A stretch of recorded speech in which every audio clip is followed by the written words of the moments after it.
Dear colleagues watching us online, this is the third installment in the series of Riga Security Forum 2023, which is coming out every Tuesday. And today we have a wonderful discussion that I am honored to moderate with Dr. Ian Anthony from the Swedish Defense Research Agency and Dr. Arkady Moshes from the Finnish Institute of International Affairs, two renowned experts on Russia, two renowned experts on geopolitics, and today we're going to try to understand the topic that is for the discussion, the coalition of the sanctioned, meaning that this is somewhat started as a hypothesis of mine, and I am putting this forward to my colleagues as a hypothesis that if it has been happening that countries like Iran, North Korea, also to a large extent Belarus and some other countries in the world, and especially in the Eurasian on the Eurasian continent, have been drawing themselves closer to Russia, and Russia has been drawing itself closer to them just because of the situation that the countries start finding themselves in because of their own behavior.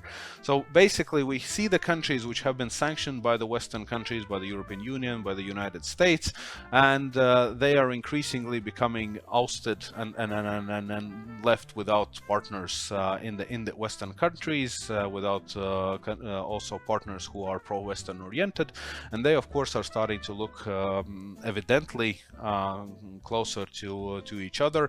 We are seeing the Iran supplying drones to Russia for the attacks on Ukraine. We see the weapons deliveries from North Korea, and those are just a couple of examples, and which draw me to this hypothesis. And I am more than happy to discuss this with these two wonderful and excellent experts and put this hypothesis forward to them so that they can, in this situation, tell how they see if it is correct or if it's not correct in this situation. Ian, if I may start with you in this situation, if you could explain this situation that Iran, North Korea, and many other countries are finding themselves in, and why do they see this? What magnetism do they see in Russia in this situation, so that they are now more and more openly aligning themselves with the Russian regime?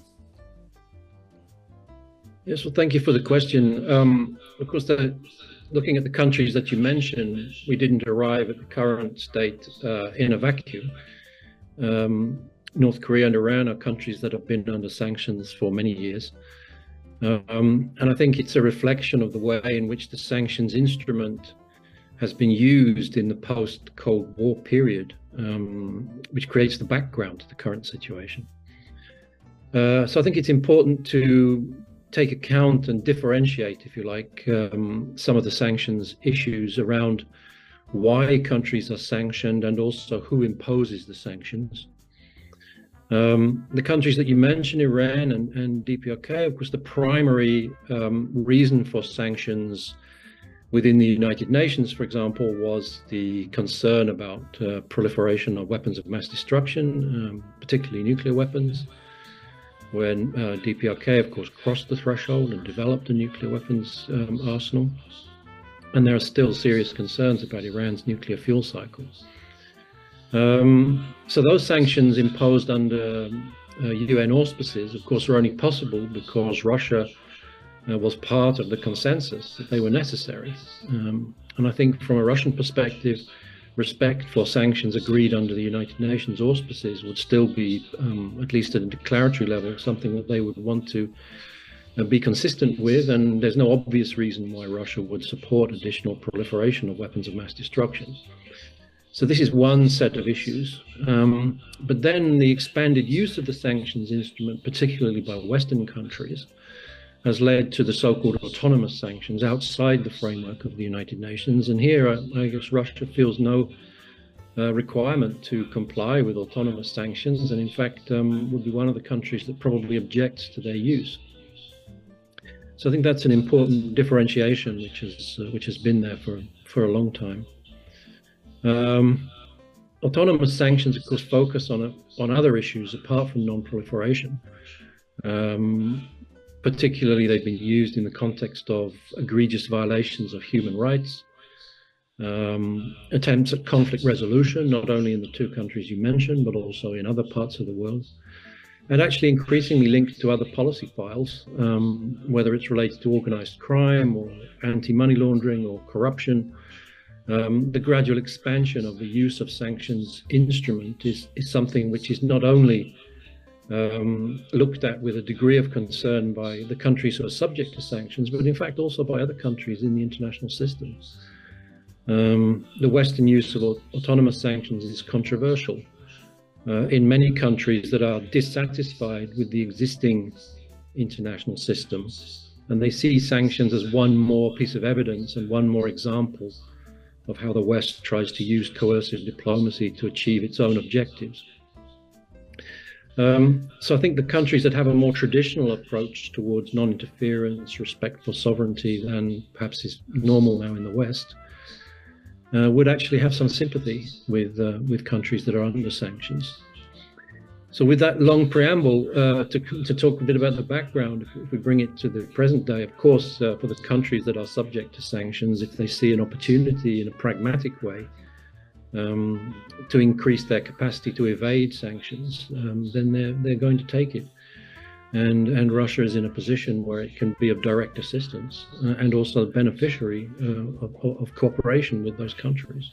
Thank you, Ian, very much for this explanation. So that basically, Western sanctions have been the an accidental catalyst for those countries looking more forward to Russia, or the historical reasons and pre-existing diplomatic relations and political ties and economic ties of Iran and North Korea are not that important, or they are still need to be accounted for. I'm not sure I fully understand your question. Your basic thesis that there is a coalition of sanctioned countries, I think, probably needs a bit closer scrutiny. What you mean by cooperation among these states? As I say, there is a general sense of obviously dissatisfaction and a desire to evade sanctions. But when you begin linking proliferation objectives to Russia, I think you need to have a closer look at that. I don't think you can make a credible argument that a widespread proliferation of nuclear weapons would be in Russia's national interest, or that that's something they would want to see happen. Okay, good. Thank you so much. This is an absolutely correct point that you're absolutely making. Arkady, may I turn to you now as what is in Russia's interest? So from the Russia's position, what collaboration with other sanctioned countries, why is it in Russia's interest? Is it a long-term or a short-term only interest? Thank you very much, Karlis, for inviting me to this conversation. I will also start with a preamble and a kind of lighter one. There is an acronym already. I'm envious to the person who invented it. I don't know who is the author. The acronym is called BRINC: Belarus, Russia, Iran, North Korea. If you want to be part of the brink or be on the brink, that's a separate matter. But I mean, the acronym is already living its own life. Second, I think a coalition is such a word. It's made of rubber. You can extend it the way you wish.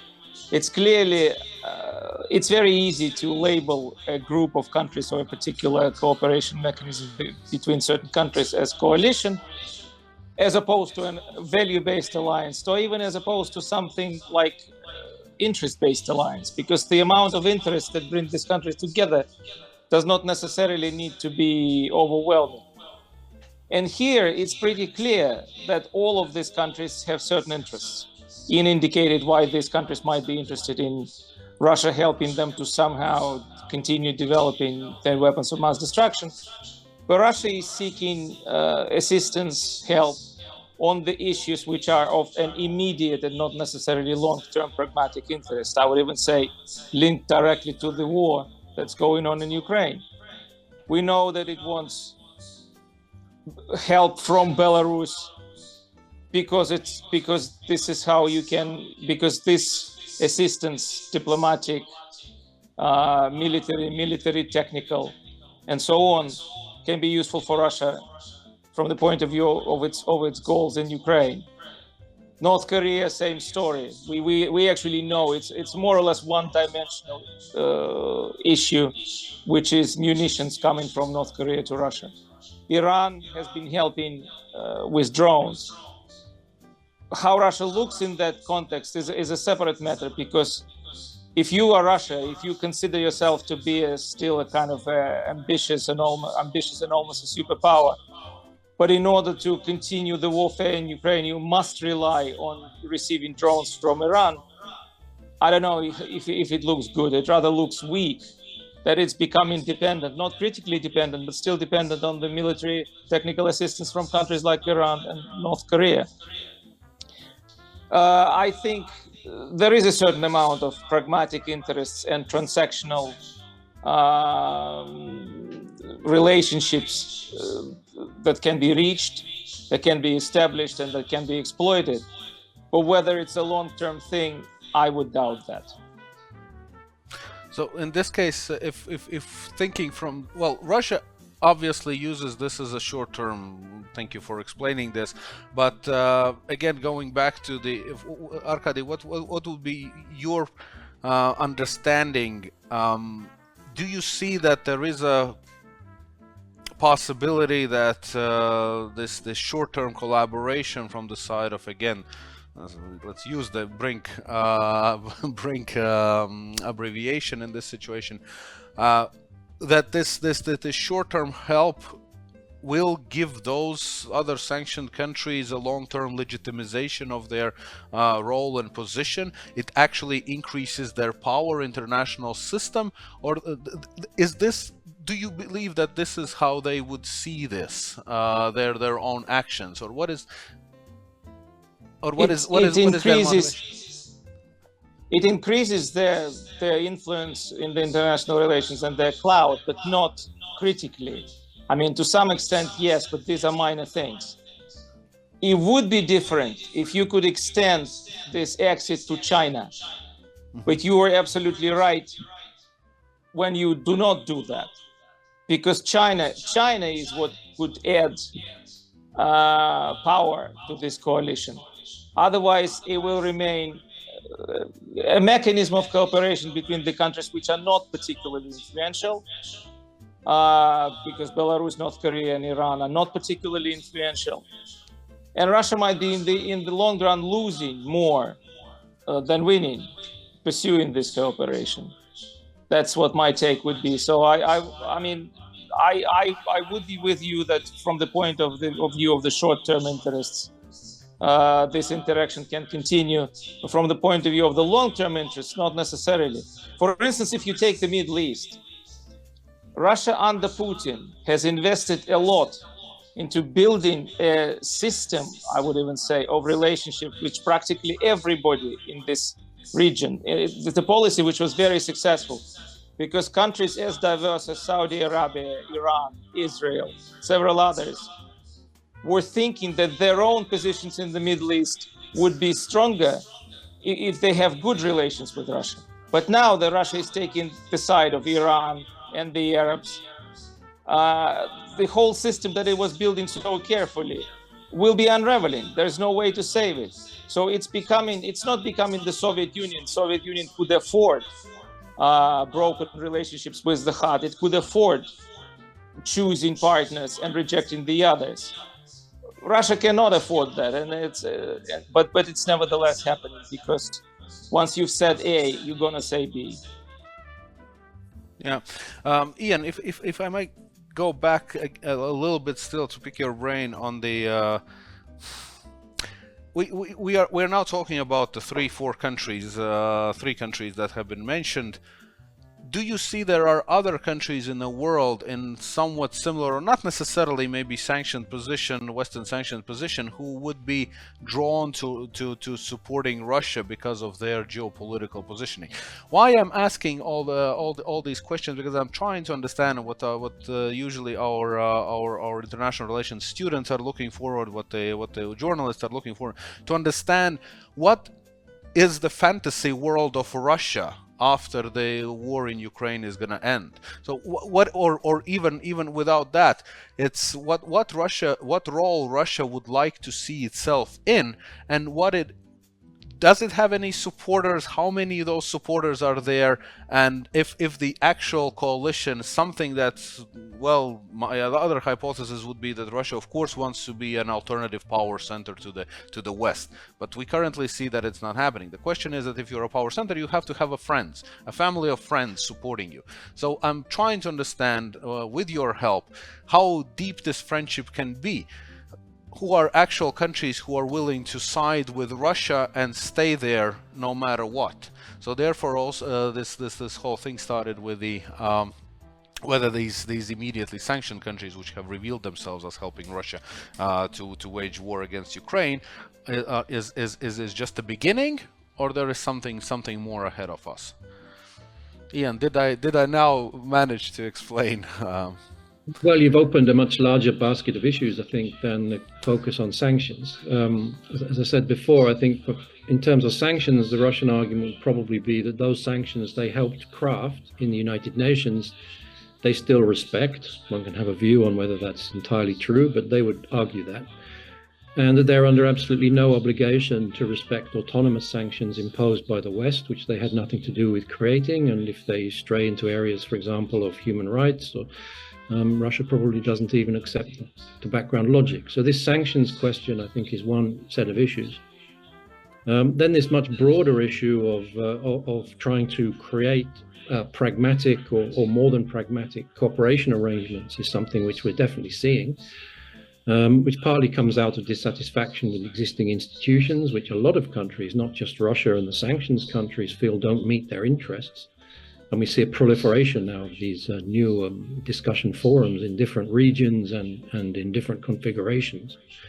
But I'm not sure this has much to do with friendship.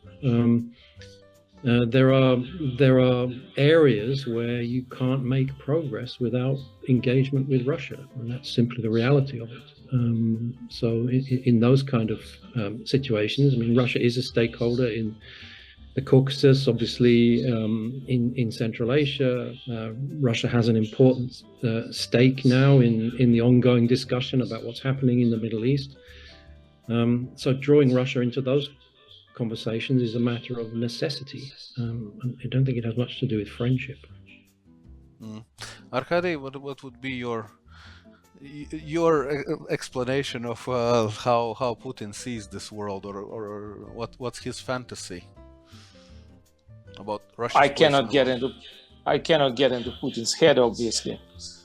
I think the goal, which you can call fantasy, would be to make the world, the whole world, including the Western part of the whole world, agree, or at least acquiesce to, or at least admit it cannot go against it, agree to the basic goals, tenets of Russian foreign policy behavior.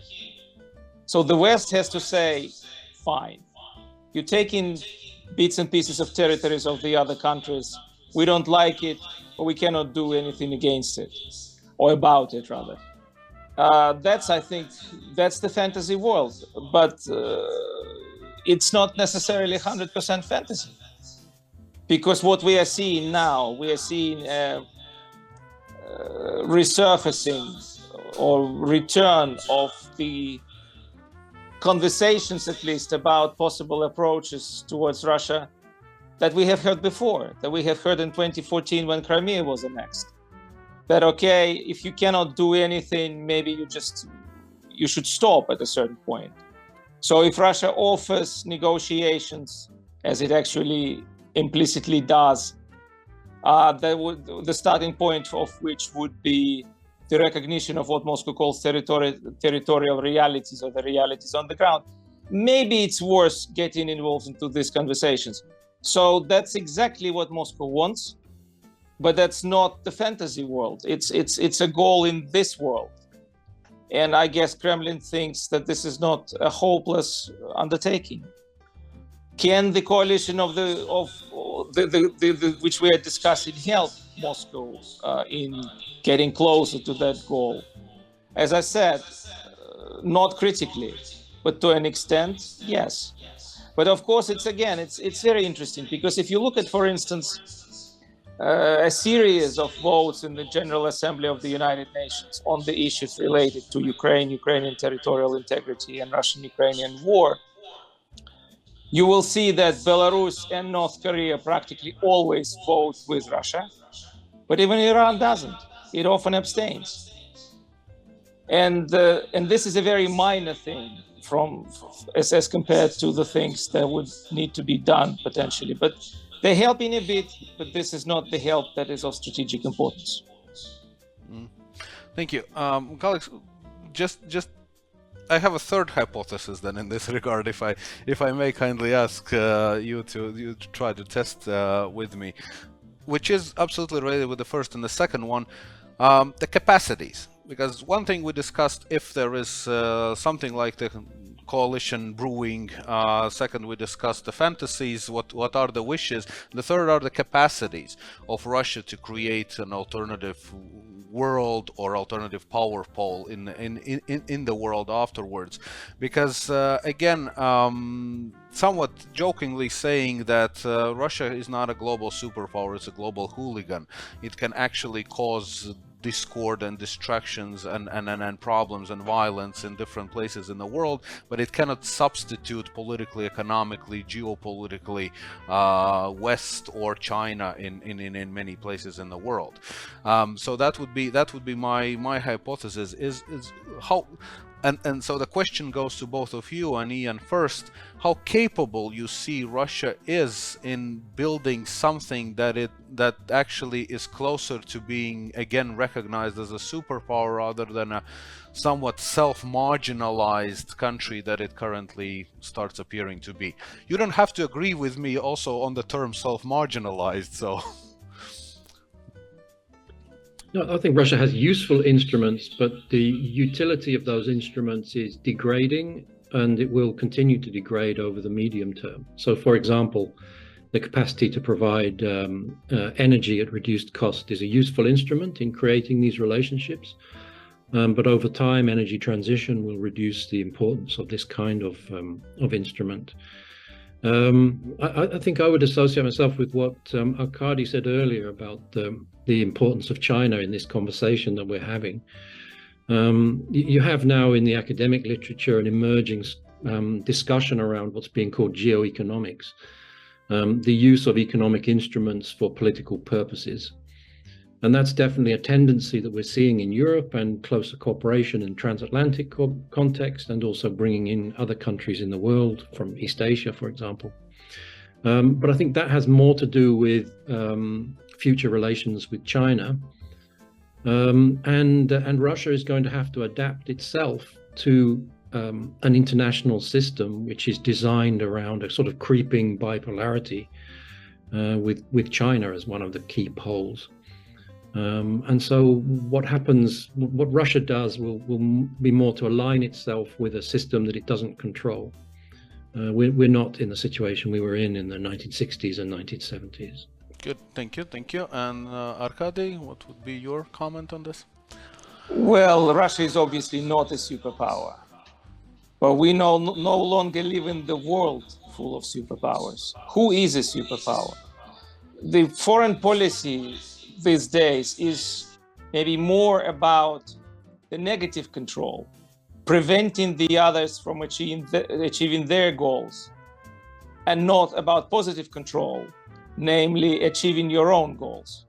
Can America achieve its goals in the world? Probably not, or all of them. Can China achieve its goals in the world? No, certainly Russia is neither. It's a new world which is emerging. It's indeed, you can call it multipolar. I just don't like the word multipolar, but multi-centered it definitely is. And in this world, Russia is one of the centers. And again, the old saying goes that it's never as strong as it wants to look or seem, but it's never as weak as the others often think it is. In 3 months, there will be a 10th anniversary of the annexation of Crimea. 10th anniversary. He has kept it, and nobody was able to prevent it from keeping it. That's an achievement. That's an achievement of Putin's policy. That's what he will view as an achievement. That's what people voting for him in Russia will view as an achievement, because whatever the situation is now, and whether we like the sociological data that we're getting or not, whether we trust them or not, we should not forget that 86% 10 years ago was supportive of the annexation of Crimea. And that gave Putin the amount of legitimacy that he probably had never had before. And that's the amount of legitimacy on which he continues his ride into I don't know, the history books, which will be published in Russia. So nobody can have like absolute control and absolute power, but Russia is not as weak as the others think it is. As many of our commentators were saying throughout the whole 2022 following the Russian not particularly successful experience on the battlefield and so on.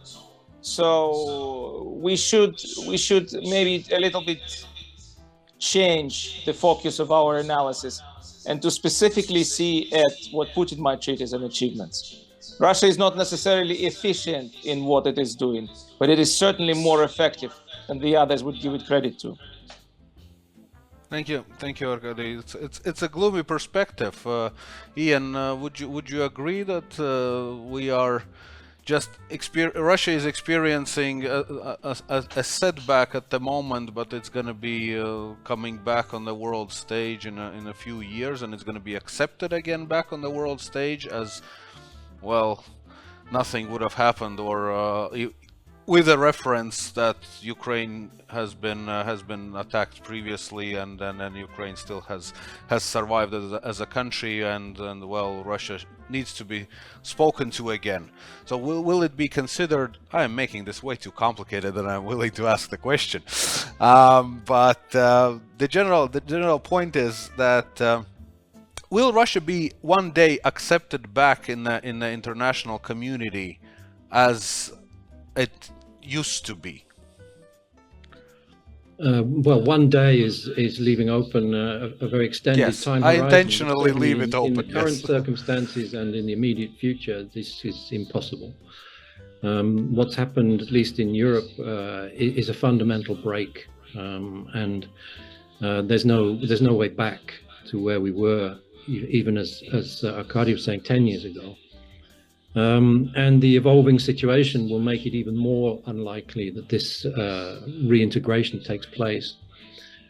If we arrive at a situation, for example, where Ukraine is a member of NATO, this will be a fundamental change in the European strategic environment that Russia will obviously have to adapt to, but it will exclude any possibility of coming back to the cooperative security framework that we had in the 1990s.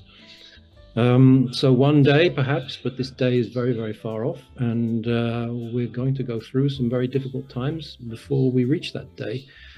There seems to me an emerging consensus that the 2030s is going to be an extremely dangerous decade. Thank you, Ian. Arkady, same question, of course, also to you, but with a small twist, if I may. What actions could cause, potentially, again, we're talking about a hypothetical situation, what actions of Russia could cause, or what situation in the world could potentially, in your mind, facilitate this world's more visible acceptance of Russia as, yeah, it's a complicated partner, very complicated partner. It's a potentially violent partner, but we still need to somehow find the ways to collaborate with it. Well, it's this is where we're entering the fantasy world.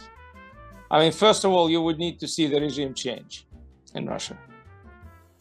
Second, you would need to see the kind of a regime change which will bring to power a group of people at least who will themselves think that from the point of, not Democrats, but people who will themselves think that from the point of view of consolidating their own positions in power, they would need some kind of a re-engagement with the West.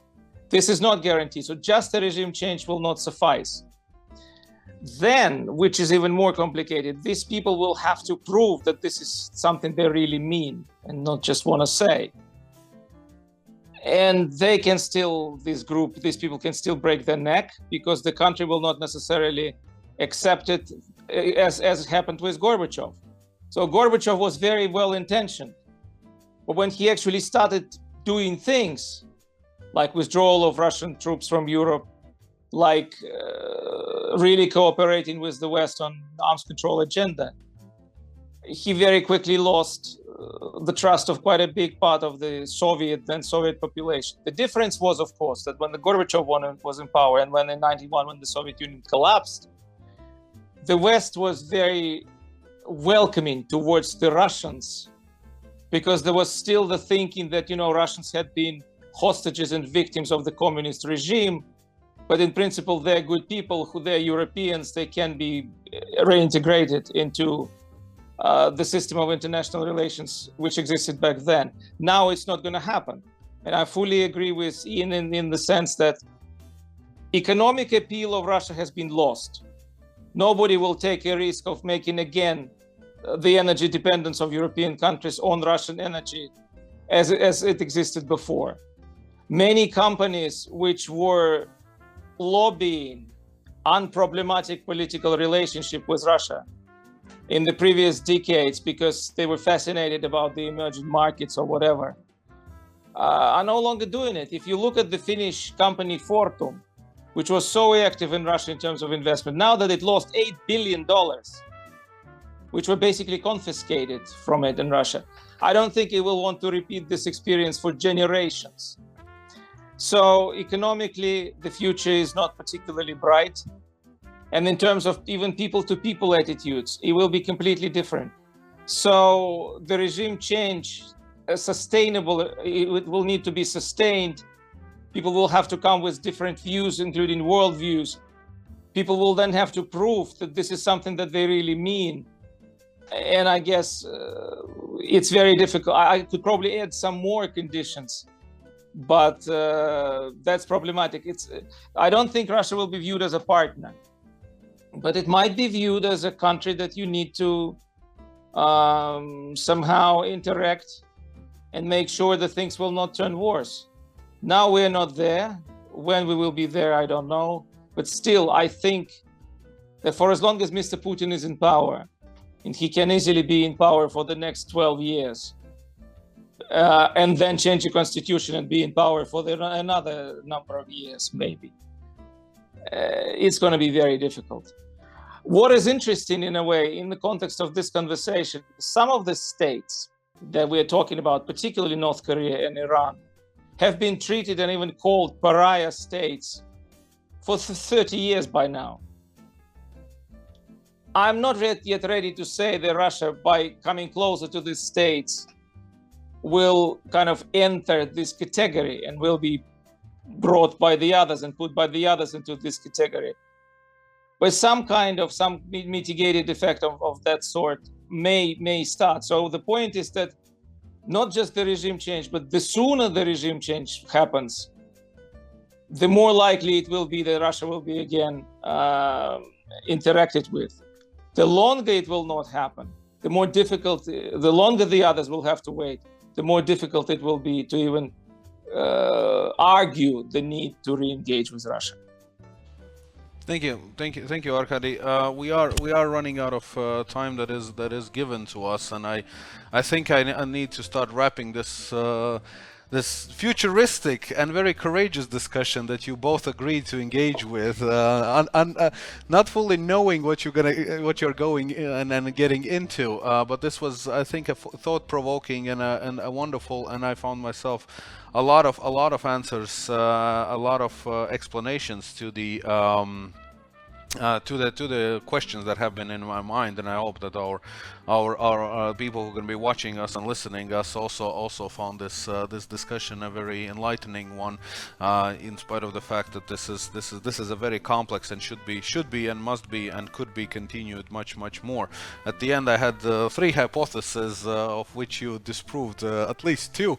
The only one which we all agreed at the end is that this capacity Russia is lacking currently a capacity to build any meaningful coalition or friendship-oriented alternative pole to the Western world and to China.